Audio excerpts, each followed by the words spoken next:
Hello OAS family, it is time for another book review, and today we are going to be reviewing a book called Drawing Mountains and Water by Zhang Shung. So before we get into the details of the book, let's just talk about the broader attributes. The book is 8 1/4 inches wide by 10 3/4 inches high. It has approximately 111 pages, and it has text in both Chinese and English. So without further ado, we'll just get right into the book here. I have a nice cover image, a little short introduction about the significance of landscape painting historically. Again, another really great introduction and write-up on sort of the spirit of Chinese landscape painting. And then the book starts off by focusing on trees. So this is some pretty good instruction on all the elements that make up Chinese landscape painting.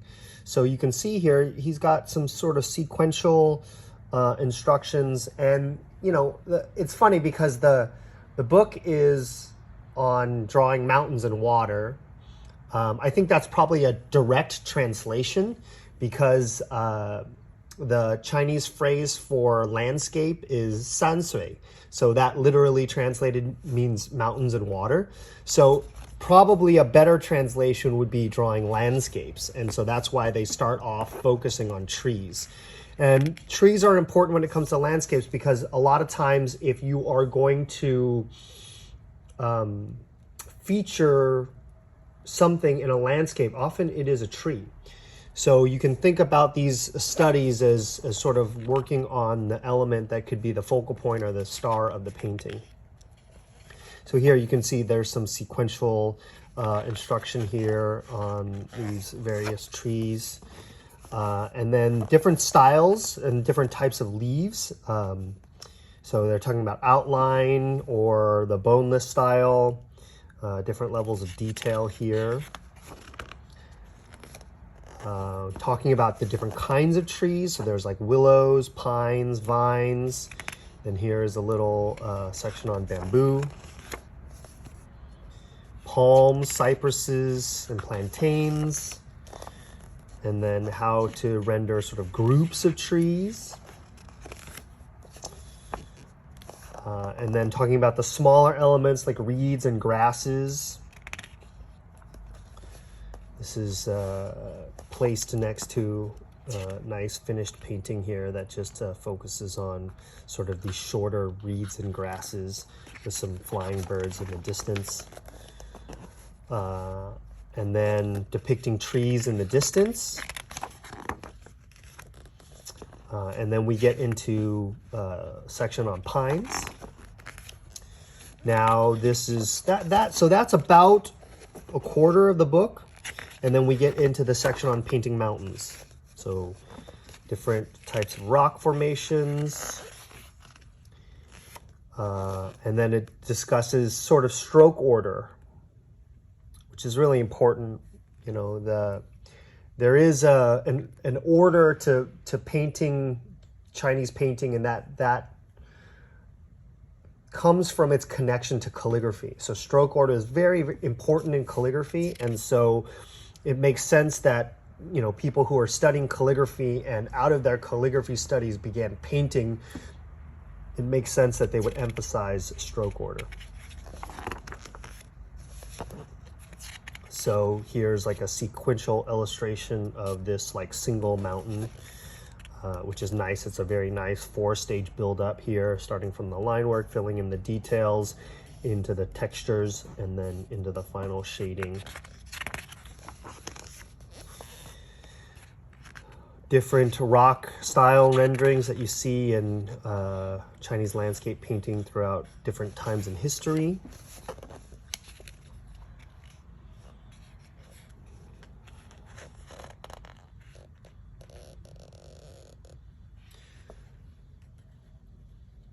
And again, these are different styles, and he names the styles here and describes what makes them characteristic. So that's very important or interesting, and interesting from a historical standpoint and also from a technical standpoint.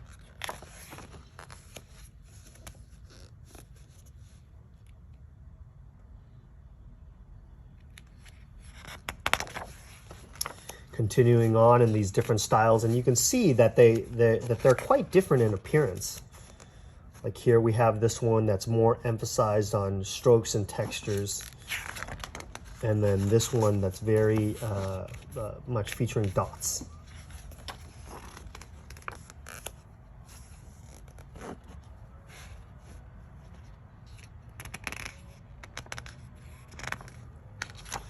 And again, going through different rendering techniques for the rocks. This one's very interesting, this kind of sort of rice dot with these like longer sort of pill-shaped dots.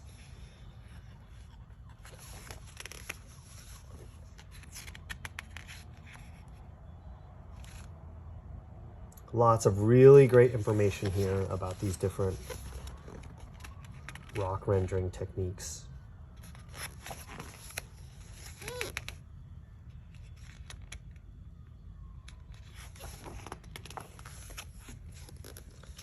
The section on sort of ranges of mountains, and then talking about how to depict paths like pathways in more close-up landscape scenes. Rice fields, a very iconic subject, and also, you know, if you've been to the rural parts of Asia, these rice field sceneries are really iconic to all the different rural parts of, you know, whether it be Taiwan or Japan or Southeast Asia. And then the terracing that you see in those areas. So how to paint, how to use light ink to render things in the background. Talking about snow here. And now the element of clouds. So we have trees and then a section on mountains, and now we are getting into a section on clouds. Clouds and mist.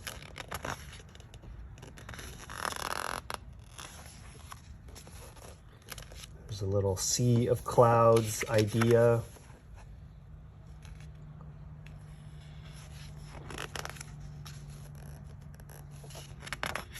And some finished paintings showing the way that cloud element is worked into the composition.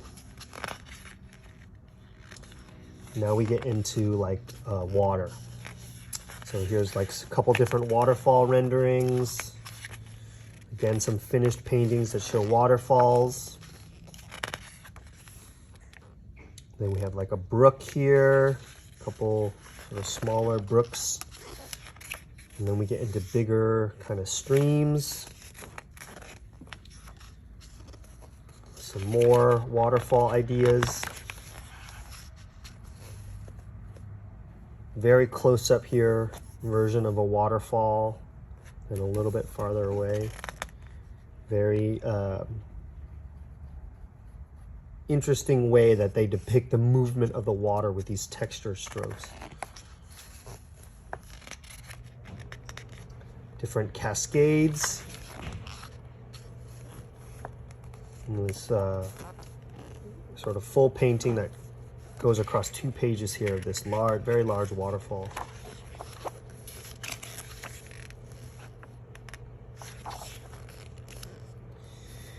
And then he gets into techniques about the way water moves and depicting the movement of water. So you can see these different strokes here. You see this style a lot in very iconic Japanese paintings.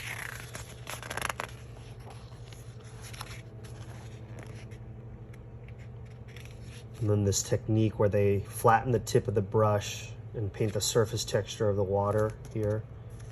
Call it splashed brush. Little simple shore scenes with the boats. And a couple other river scenes featuring little boats in the distance.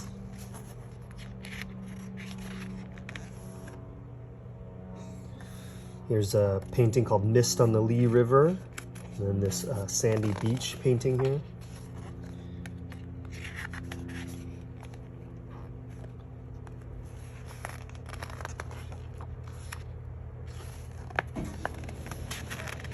So a lot of different styles of paintings, landscape paintings here. Some things that show elements close up, which is kind of unusual. We usually see these more sort of zoomed out kind of scenic scenes, but I like that there are some where you can see elements up close. But here are a couple more of these sort of zoomed out, like classic Chinese landscapes. Sailboats on the gorge on the right side, and then this one's called the ocean on the left side. So that's it. That is drawing mountains and water, or as we sort of think about it, sansui together means landscapes. So very good book by Zhang Shung on landscape painting. So if you're interested in this book, you can get it on our website at orientalartsupply.com. Make sure you like and subscribe for more content like this. And we thank you for watching and listening, and we wish you happy painting.